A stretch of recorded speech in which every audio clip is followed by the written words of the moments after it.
Welcome parents.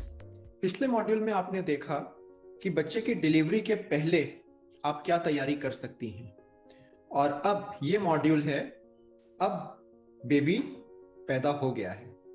Lesson number 1, बच्चे के पैदा होने के बाद का पहला घंटा। इसे हम कहते हैं गोल्डन आवर, क्योंकि ये बहुत इंपॉर्टेंट होता है। सबसे पहले हम ये देखते हैं जैसे ही बच्चा पैदा होता है कि वो एकदम ठीक तो है ना, या उसे कोई तुरंत में कोई समस्या तो नहीं है।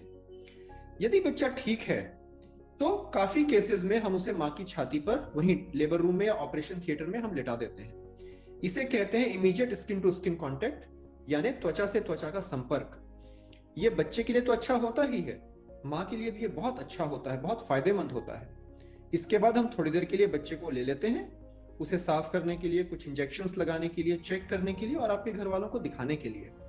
जब आप अपने बेड पर वापस पहुंचेंगी तो आप बच्चे को अपने पास पाएंगी। एक तुरंत पैदा हुए बच्चे का जो पहला प्यार होता है वो होता है उसकी माँ का स्पर्श, माँ की आवाज, माँ की गंध और माँ का दूध। शायद आपको आश्चर्य हो ये जानकर कि एक तुरंत पैदा हुआ बच्चा भी अपने माँ के स्पर्श को, उसकी गंध को और उसकी आवाज को पहचानता है। इसलिए डिलीवरी नॉर्मल हो या ऑपरेशन, बच्चे को ऐसी जगह सुलाना चाहिए जहां उसे यह सब मिले, यानी मम्मी के बिस्तर पे ही या उसके ठीक बगल में। और यह सफल ब्रेस्ट फीडिंग के लिए भी बहुत इंपॉर्टेंट होता है। 1 घंटे के अंदर अंदर बच्चे को पहला स्तनपान करा देना चाहिए, चाहे नॉर्मल डिलीवरी हो चाहे ऑपरेशन हो। सिजेरियन के केसेस में 1 घंटे के अंदर कैसे अपने बच्चे को आप दूध पिलाएं, ये मैं आपको अगले चैप्टर में, अगले लेसन में विस्तार से बताऊंगा।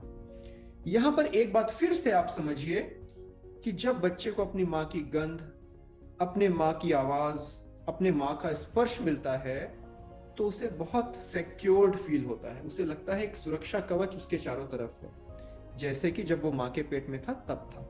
इसलिए यथासंभव आप बच्चे को अपने पास सुलाइए, उससे बातें कीजिए, उसे टच कीजिए।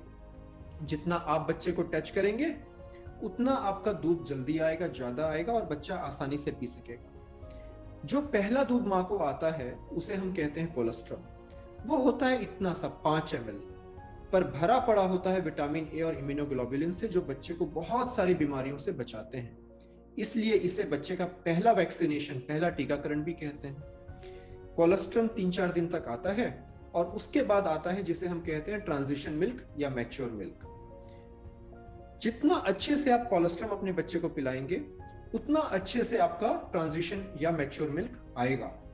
इसको आप ऐसे भी समझ लीजिए कि शुरू के 3-4 दिन, 2-3 दिन जब आपको लगता है ना कि मेरा दूध नहीं आ रहा है, कम आ रहा है, बच्चे का पेट नहीं भर रहा है, ऐसा लगता है आपको, वो समय होता है कोलेस्ट्रॉल का। और उसके बाद जब दूध थोड़ा और अच्छे से आने लग जाता है तो वो समय होता है ट्रांजिशन मिल्क का। तो कोलेस्ट्रॉल बहुत इंपॉर्टेंट है, इसके बारे में हम और चर्चा करेंगे। अभी मैं आपको एक बहुत इंटरेस्टिंग बात बताता भी हूं और दिखाता भी हूं।